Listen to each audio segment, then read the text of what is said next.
I look back, I can see how my trajectory, my path changed in terms of the people I was around, my community. Every year, year over year, my community changed. Now, let me define community for you. Community does not just mean someone that you physically get with in real life and talk to. It doesn't just mean some dedicated high-level business mentor. Your community, if you listen to this podcast every day, is me. I'm part of your community. It's whoever is speaking into your life. Welcome to the Quick Talk Podcast with Joshua Latimer, where we discuss business, life, family, faith, struggle, fire, pain, and ultimately winning. It's time to take massive action. Look, I can't work harder on your life or business than you do. It's ultimately all on you. You know, God created all the food the birds would ever need, but he doesn't put it in their nest. You've got to go get it. 10 out of 10 people die. So how about doing something today that actually matters while you still can? Hey everybody, welcome to the Quick Talk Podcast. Josh here. How the heck are you? It's a beautiful Monday. It's been raining in Michigan. I hope you're prepped for a good week. I want to talk today about community plus clarity equals conquer.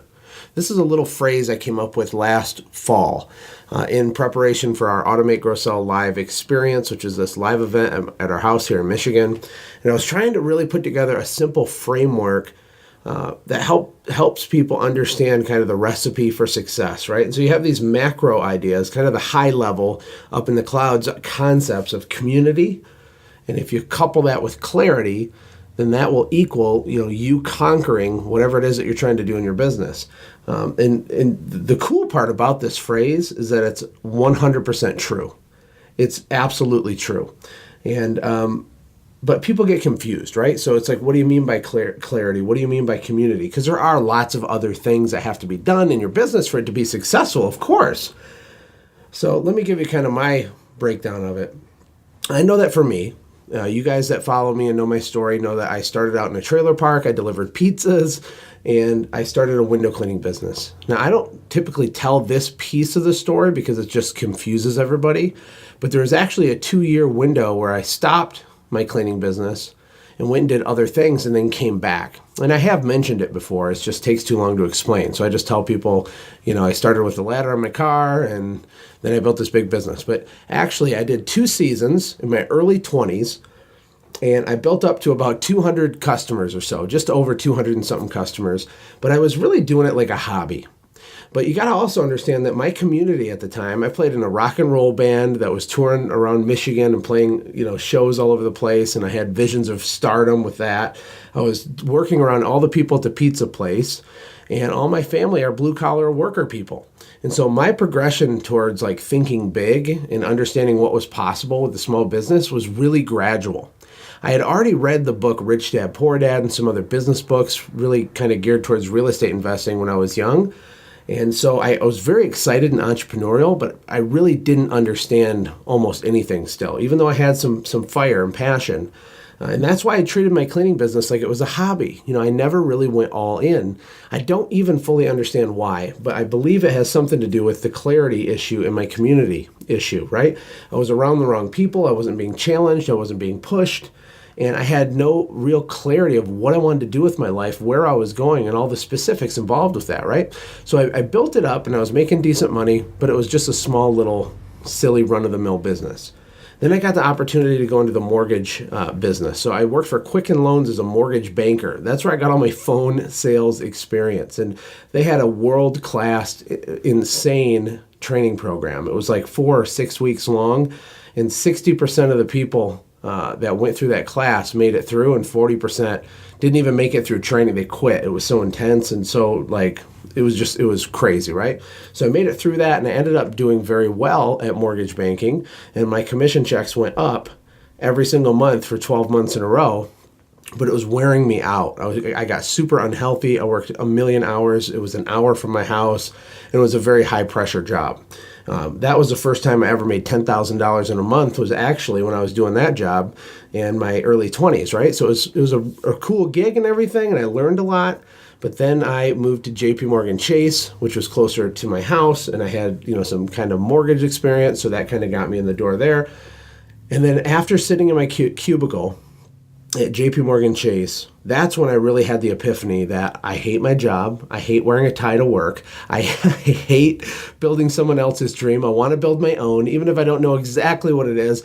I was like hyperventilating going to work, like, oh my gosh, I got to do something else. And I would daydream and fantasize about this window thing, but with a renewed appreciation of what could have been, right?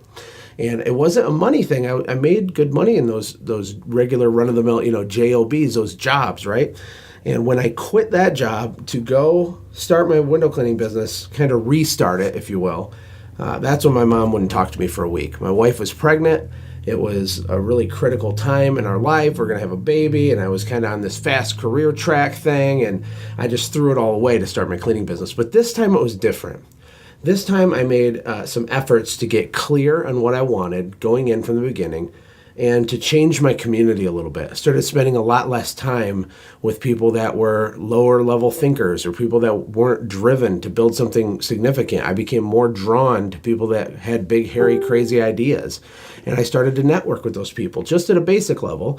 And I did get clear that I wanted to build an automated business that I could someday sell. That's kind of what I set my sights on. For me, it's not money. I'm not motivated by money. I'm motivated by building a machine that where you put $1 in the top and $10 come out the bottom and I don't have to touch it. Like, I think the mechanics of putting together a company and creating something from nothing is amazing. That's my nerdy kind of driving force, right? I'm also highly motivated by being radically generous. I like to give. I want to be able to give and give and give and support missions and do all this stuff. I love it. It's the best thing on the planet is when I can write big checks. And so those were kind of that was my initial clarity. I didn't have a great short-term clarity, like, okay, what do I got to do for the next 90 days to make sure I'm on pace to hit my goal for the next 12 months, to make sure I'm on pace to do this and that. I wasn't there yet, but I had up-leveled my friends group and I had up-leveled my level of clarity, and it changed everything. And when I restarted my company, if you remember, I said I had 215 or 206, I think, customers that I was certain was going to hire me right back. So when I quit the job, I wasn't worried. I'm like, hey, look, I got a couple hundred customers. We're going to have some revenue. And this time I'm going to take it serious. I'm going all in. I'm like going crazy with it. And long story short, we mailed letters to all those clients, and I only got 6 of them to return. I don't know if they moved. I don't know if they hired someone else.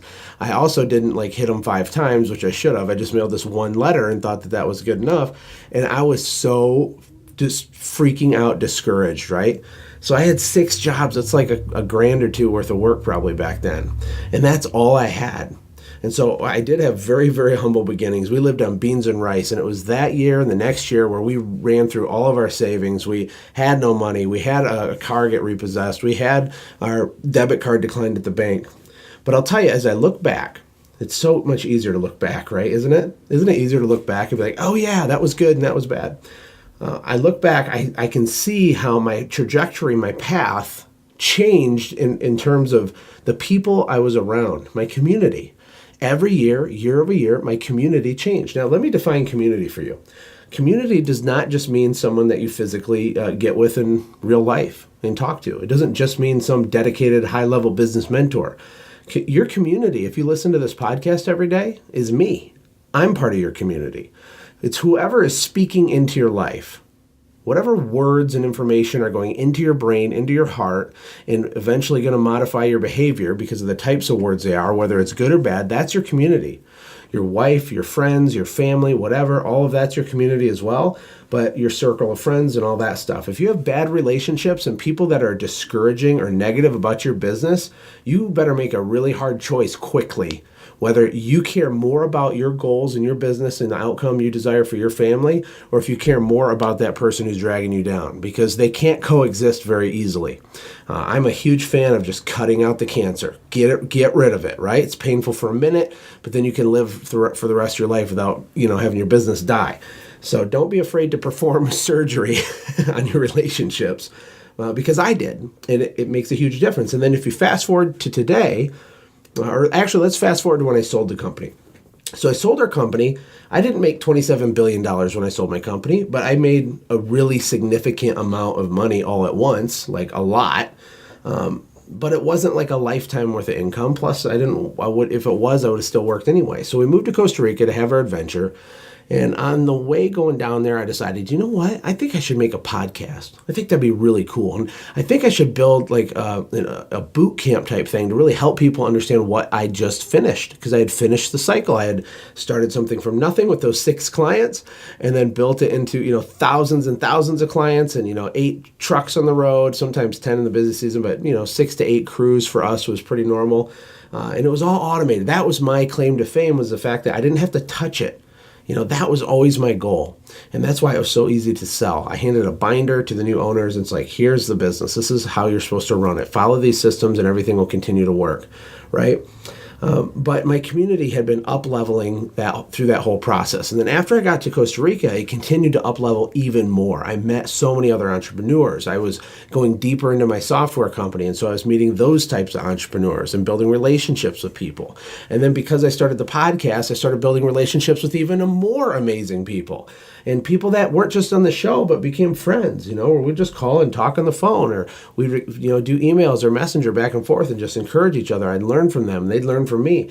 And so my network has continued to get stronger and stronger. And as that's all happened, what happens to my personal income? What happens to my net worth? It's going up and up and up and up. Now you couple that with the fact that I'm really super hyper focused and clear on what I want to do with this business. I'm not clear on exactly how to do all of those things, but that doesn't matter because I'm doing the best I can, making decisions, hiring and putting people around me to drive towards that. So that's my clarity. I have a lot of clarity right now. I have a really strong community around me right now. And that is the only reason I'm going to be able to even come close to hitting our goals this year. Right? And if we don't hit $10 million and I fail just cataclysmically and we do 3.9 million or 4.1 million and it's profitable and all my employees learn and grow and have the time of their life, like that's not a failure, right? That's not a failure. So, here's the thing. You've heard me say being an entrepreneur is like jumping off a cliff and building a plane on the way down. I want you guys to know that I'm still doing that right now. I already did it with my service company. I'm doing it at a kind of with higher stakes now with this software company. But here's the good news, is that if you do it wrong and it doesn't work and you hit the ground, you don't die. You're not dead, guys. Come on now. You can try again, and you can try again. You can pivot. And I want to encourage you all to remember that you are not your business. You are you, and your business is your business. Your identity is not, or should not be wrapped up in your business. I know that's really hard because I would be super messed up in my brain if our business fell apart and it didn't work anymore and I had to stop doing these podcasts. Like I would like curl up in the fetal position. But the reality is that our business is not who we are. So the whole point of this is to remind you that if you can get clear and hyper-focus on what you want, then worry about the how. If you can get your community tightened up, cut the cancer out, cut out the fat, and be consistent and be active in growing and networking with new people, which I do on a scheduled basis, by the way. Okay, this is a system. Me networking and meeting people is a system. It's important, and you should be doing it too. You also want to make sure, as another quick tip, is make sure that you're adding value to people, not just taking. You're never going to build a good community if you're just the guy that takes all the time. Don't be a taker, be a giver. If you give, good things happen. You don't have to define it up front. You just want to be around really smart people that have integrity, that are like-minded to you, and you just need to know them. Because magically, almost always, at some point in the future, there's an opportunity, and you'll be able to move on that because your net worth is your network, right? Remember that too. I guess I'll close with this. Community plus clarity equals conquer. I want you to conquer. I want you to get your desired outcome. If you don't know what your life goal is, that's fine. Let's dial in and focus on a 6-month revenue goal or a 12-month goal, and then let's conquer that first, right? You can pivot and change in real time, but just remember, everybody that's speaking into your life, everybody has an impact in the way that you behave. It bleeds into it. It messes with your brain.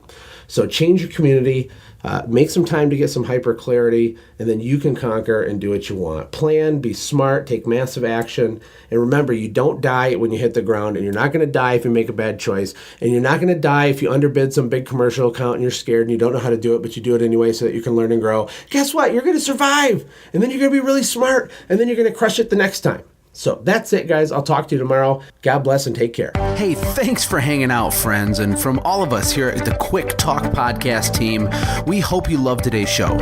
We hope that you were inspired to become a doer and not just a listener. Apply what you've heard today in your own business and watch things change for the better. Lastly, remember that all the money in the world can't save your soul. Seek first the kingdom of God, my friends. We'll see you next time. For more information about the Quick Talk Podcast or Joshua's other businesses, visit our website, quicktalkpodcast.com. Have a blessed day.